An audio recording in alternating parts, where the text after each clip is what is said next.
Hi everyone, this is Henrik Karapetyan, violin outside the box with DR.K, and this is Pizzicato Effects Monster Marathon. Pizzicato have been used in different styles. It has been used in different ways. Again, I mentioned to imitate, to bring color, just to explore all the possibilities of the instrument. So I'm going to try to cover as much as possible. Obviously, I am not aware of every possible trick you can do with pizzicato. I'll show you guys what I know about pizzicato effects. So we'll start with the Bartok pizz. That's still part of a classical technique. It's called Bartok pizz because it's believed that it was invented by Bela Bartok, a Hungarian composer and pianist and a pedagogue, and one of the great musicians in the 20th century. But I suspect that the gypsies had been using this before Bartok brought it to the classical music. So here's the Bartok pizzicato. I'll just play and then I'll explain what I'm doing. One more. And yeah, I'm still not breaking strings. So instead of just plucking the string with a finger, you grab the string with two fingers, index finger and a thumb, and just pull it like a whip. So what happens is the string hits the fingerboard. Cello players do this a lot. Why shouldn't we do it? So when you pull it, the string goes up and down, hits the fingerboard, and you get that snap sound. So again, hold the string with two fingers like this and pull it up. There it is. Pizzicato on harmonics. I don't know. My listeners maybe an audience that has a very wide range of knowledge about this instrument. So if you guys don't know what a harmonic is, here's a quick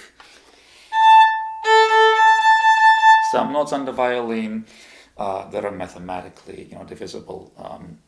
That basically overtones for the string that I'm playing on will produce a very ringing sound. And if you put your finger right in the middle of the string, you get the primary note except an octave higher. So that note, when you do pizzicato, you can get a really interesting bell effect, kind of ringing effect, if you lift your finger exactly at the same time you're plucking. Something like this. See, my finger is on. I'm going to pluck the string and lift my pinky at the same time. Hear that? One more time. I'll do it on all strings. Now, if I don't lift my finger, you heard the difference, right? I'll lift it again. There it is. This can be used on some other harmonics, like, wherever your fourth finger is. You can try that too. It's not going to be as resonant as the main, the harmonic note that's octave above the pitch, octave above the string that you're playing. So I'm going to go on now can we possibly find a way to make every note ring like that? Yes, it requires a little bit of twisting and crooking of these fingers. So why does this note, of course, rings because it's right there. It's the harmonic, it's the overtone. But you can make almost every note ring like an open string here, like that. If you use your fingernail. See, there's a term in violin playing that the strings are perfectly stopped or non-perfectly stopped, and I read it in a couple of books. I don't know whether this is an actual term, but I'm going to use that. Flesh is not as solid as the fingernail is, basically bone, right?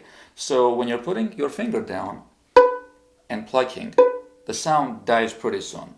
But if you roll your finger and put the fingernail on the same pitch, see, it actually lasts much longer, pretty much like an open string. So yes, you can play any note, you can make any note ring like the open string. You just have to roll your finger forward and put the fingernail on it.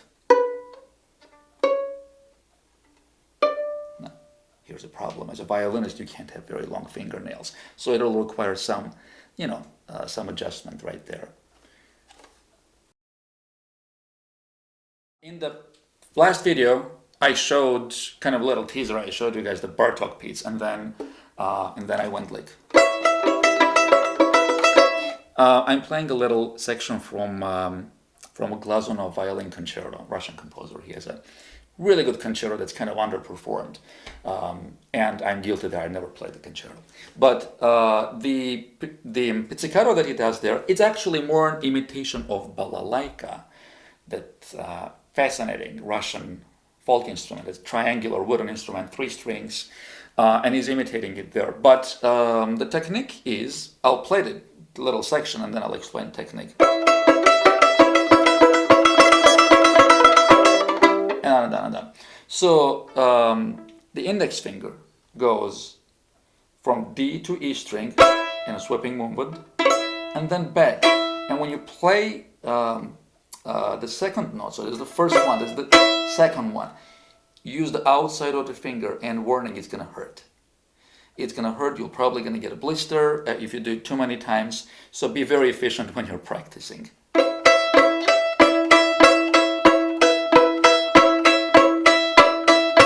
I'll show it even slower. Hit a wrong string.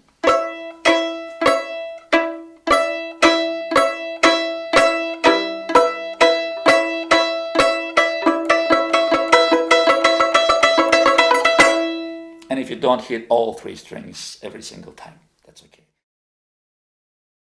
Let's go to flamenco music. I don't play flamenco music. I've played some Spanish music and some covers of Catalonian or Castilian music, but I'm not really a flamenco violinist. But I've seen this used, and it's a really, really, really cool technique. So I'm not a pro in this. I'll just show the technique. You guys practice and get better than I in 2 days. So actually 2 techniques. One is, if you look at my fingers, I'm going to pluck the string, the same string 3 times with 3 different fingers. See that?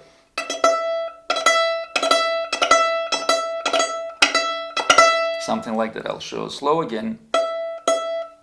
Ring finger, middle finger, index finger in a row. And what I'm doing now, I'm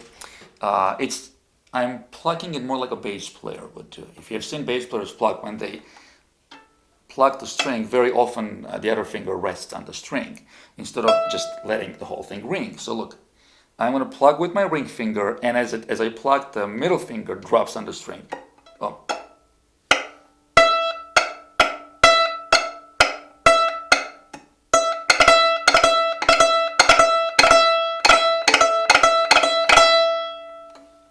Good luck. Thank you for watching the video. This was Henrik Karapetyan at Violin outside the box. And don't forget to subscribe to my channel.